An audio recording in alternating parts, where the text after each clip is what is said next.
What's going on, guys? Antonio here. Welcome to Ikari Press. Do me a favor, hit that thumbs up for me, and let's get into it. All right, we're on Yahoo Entertainment, and they have an article here from Vibe magazine. And basically, if you've been following Antonio Brown over the last, about 2, 3 years, you know he been doing the CTSPN thing, and he filed for bankruptcy, but he started. It was after he left the Tampa Bay Buccaneers. He what was it, the Jets game, and he was just frustrated, and he just kind of deuced it out right in the middle of the game. They were playing the game, and he just took his jersey off and gave the peace sign to the fans and walked off the field, and that's what it was. But if you've been following the news, there is a 42-page lawsuit that initially came to light this past Sunday, and it involved FS1, Fox Sports, and it named Skip Bayless. There's a hairstylist or former hairstylist that worked there for a few years, and this hairstylist is filed a lawsuit of claiming sexual harassment. She said that Skip Bayless, harassed her multiple times and offered her $1.5 million to let him sample her other hair. It is what it is. Go online, Google's your friend, check that out. But that's in the lawsuit, though. She named several people. One of the people she named was Joy Taylor, who works on, what's the show, Speak, with Emmanuel Acho, which I did not know that Emmanuel Acho and Joy Taylor had a relationship. That stuff that all this, I heard Jason Whitlock broke this down, Monday morning on his broadcast, that Joy Taylor and Emmanuel Acho were actually living together for a time. There's a lot of stuff, because Joy Taylor was married. Her husband filed for divorce. There's apparently one of the people that is named in this lawsuit is like the head of programming at FS1, and apparently she was trading favors in exchange for getting opportunities on the network. And then Skip Bayless was also trying to make moves behind the scenes. This is all alleged. Like I said, nobody, I haven't heard Skip or Joy or Emmanuel Acho or any of the people that were named in the documents online. I saw there's some Reddit threads that have different pages from the thing scanned. But one of the things I thought was hilarious, and this tweet was trending, was Antonio Brown said, "So nobody wanted to F Jemele Hill." And let me actually read some of this article here. Jemele Hill and Antonio Brown had a verbal scuffle online after the athlete dragged her name into a lawsuit that had nothing to do with her. On Monday, January 6th, Brown took to X Twitter to sound off on the sexual misconduct and harassment lawsuit that former Fox Sports hairstylist Nashin Faraji filed against the network, which named Skip Bayless, Executive Vice President Charles Dixon, that's the person that apparently Joy Taylor was having the affair with, and her husband found out about it, and obviously they're not married anymore, and Joy Taylor. Taylor received most of the criticism from netizens after it was alleged that she had slept with Dixon to secure her job as the host of Undisputed. Now, when they started Undisputed, I think it was a Jenny Taft, and then it went to Joy, and then Joy left Undisputed and started working on the Herd with Colin Cowherd. But that's how I remember it. But get in the comments, let me know if I'm wrong about that timeline. But I think that's how that went, because I remember when Joy was on it, but it was Jenny Taft. I think it was Jenny Taft and then Joy, and then Joy left and went and joined Colin, and then she, now, like I said, she's on Speak now. Brown used the discourse to take a shot at Jemele Hill, suggesting the journalist is unattractive and that men don't want to be romantically involved with her. I think she's married, but it don't matter. Nobody wanted to F Jemele Hill, huh? Hashtag CTSPN. He typed Baiting Hill into a back and forth. And then this guy here responds to Antonio Brown's tweet. He said, I saw Jemele Hill in person at Sprouts in Culver City and understand why if that's true. And then so Jemele saw that. Let me see here. The guy, and then Jemele responded, and your lame ass went running to the internet because you weren't crazy enough to say that ish to my face. The sports journalist then addressed the claims, the former NFL player's comments, calling him out and implying that he is community dick. Well, I wouldn't know anything about being community, but you do. Please share with the class what it's like to be passed around since you have so much experience. Now, what she's talking about is not him being sexually accessible. Obviously, if you've been following Antonio Brown's career, after he left the Steelers, he went to the Raiders. Then he went to the Patriots. He got cut from the Raiders. If you watch that Hard Knocks, that whole thing with the Raiders and John Gruden was the coach, that whole thing was a disaster. He signed a big money contract with the Raiders and some stuff happened. And I think he said he had hurt his calves or something with the nitrogen or whatever. He was trying to do some kind of cryo thing. I don't know. He didn't want to be there, and he's admitted that later, in interviews later. But certain things happened with the Raiders organization. He got cut. Tom Brady put the word in for him. They brought him in to the Patriots. And because his contract with the Raiders was guaranteed, so the Patriots only had to pay him like minimum, and then the Raiders covered the rest of the salary. But something happened with the Patriots when he was there. Belichick wasn't going. They got rid of Antonio Brown before the season started. That was like Tom Brady's last or second to the last season with the Patriots.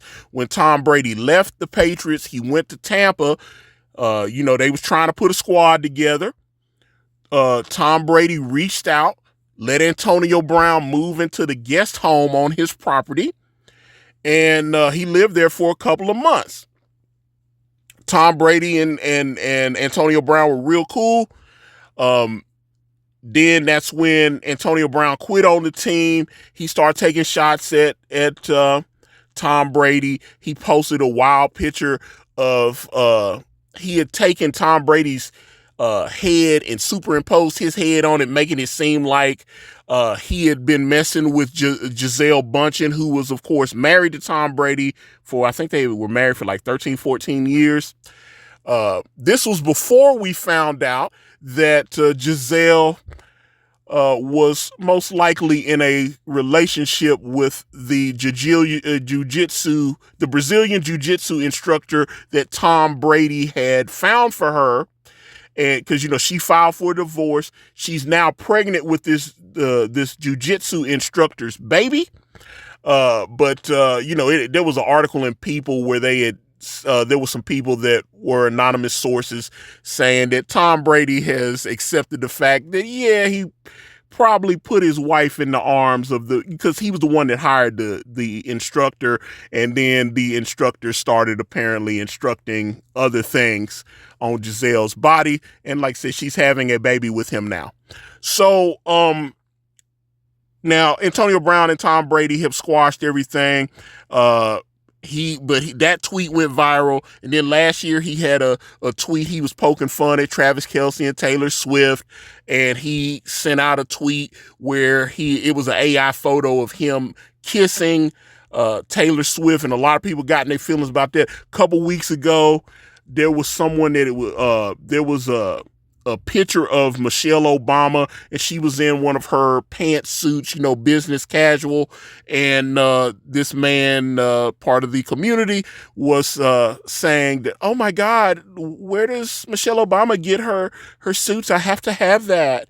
And then Antonio Brown quote tweeted this guy and said Men's Warehouse on Michelle Obama, and it went viral. That tweet had over 9 million views when I saw it. And I mean, it's probably because that was like a couple weeks ago, but he was trending on Twitter because of that. But this tweet about nobody wanted to F Jemele Hill, that one is going crazy as well. Everybody's getting in on it. And and I saw Mark Lamont Hill, and the article is picking up Mark Lamont Hill, who used to be on CNN all the time. Mark Lamont Hill jumped into the fray, asking Antonio Brown why he would talk crazy about, quote, our sister, to which Brown claimed that he was only joking, stating, it's only cool when she's attacking me in my career. Because that's when Jemele said he was community, that's what she was talking about, because he went from the Steelers to the Raiders to the Patriots, got cut, went to the Buccaneers, and then obviously he quit on them, but he did win Super Bowl with them. So that's what it is. But Antonio Brown responded to Mark Lamont Hill and said, "Oh, it's only funny when she's attacking me in my career too." And then he said, "It's all comedy and entertainment, though, champ." The former Pittsburgh Steeler then hit back Jemele Hill, calling her comment unfunny. And like I said, if you go on Antonio Brown's X profile, he just he's just going in. But he jokes about everybody. He'll do the cracker of the day and do all this kind of stuff. And he'll like name Elon Musk cracker of the day. He named our vice president elect, J.D. Vance. He named him cracker of the day. He named Donald Trump Jr. cracker of the day. So he's doing all that stuff. And like I said, it's working for him.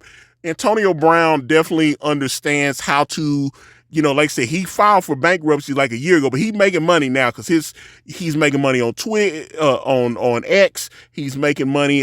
He streams on Kick, and that's you can make money streaming on there and all that kind of stuff. So he's doing numbers now. He has figured out this social media thing, and his trolling gets people in their feelings. Because like I said, when he did that Michelle Obama thing, when he said that she got her clothes in Men's Warehouse, I remember I even sent him a GIF when he sent that tweet out of the guy. I can't remember he said, Men's Warehouse, you're going to love it or else. And I remember I sent that and a couple people liked it, and it was crazy. But anyway, a lot of people saying Antonio need to put the phone down. But what do you guys think about this?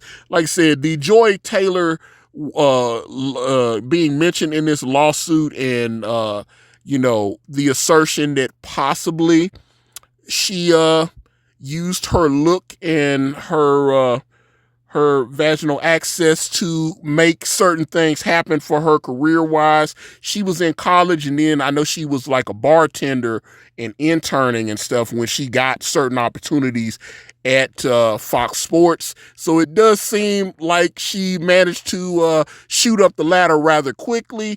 And I saw Marcellus Wiley is supposed to appear on Fearless with Jason Whitlock tomorrow, I think at 11 p.m. Eastern time. They already taped the interview. If you go on Jason Whitlock's X profile, he's got like a photo of him and Jason and him and Marcellus Wiley having a conversation, and he mentioned some of the things that Marcellus Wiley, who was replaced by Emmanuel Acho. It was Marcellus Wiley and Jason Whitlock used to host Speak for Yourself on FS1, and the show was doing pretty well, but they didn't like Jason. They got him up out of there, and then it came to, Marcellus stayed and worked with Emmanuel, and then they decided to let Marcellus go, and then they, according to this lawsuit, Joy, who was sleeping with Emmanuel Acho, got him to finesse and get her on the show as one of the hosts. So that was a good opportunity for her. So whether, like I said, the lawsuit, the pages are online, you can read it. And Like I said, I did think that the Antonio Brown tweet about Jemele Hill was funny. Not the biggest fan of hers, but hey, he's just trolling it. You know, he makes fun of everybody. But like I said, if you have a certain opinion on this, get in the comments. Let me know what you guys think. We want you to give us a follow on right here on YouTube. Give me a follow on Facebook, Instagram. I'm on X and I'm on Threads, all at Ikari Press. We are about to relaunch actually our comic book Maven with WWE superstar or former WWE superstar Maven Huffman. I'll have more information on that shortly, but mavenscomic.com, you can put your email in there and you'll be notified when we go to launch. Thank you guys so much for watching. I'm out. God, I gotta get used to this hellfire. Is that smoke? No, everything's fine. The grass isn't going to cut itself. I know, I'm on it. I'm in my own comic book. I'm a superhero, and I still have grass to cut. You know what? Go to mavenscomic.com right now and get your very own copy. I mean, as little as $8, and guess what? You can even be drawn into the comic with me. Well, evidently, I have chores to do.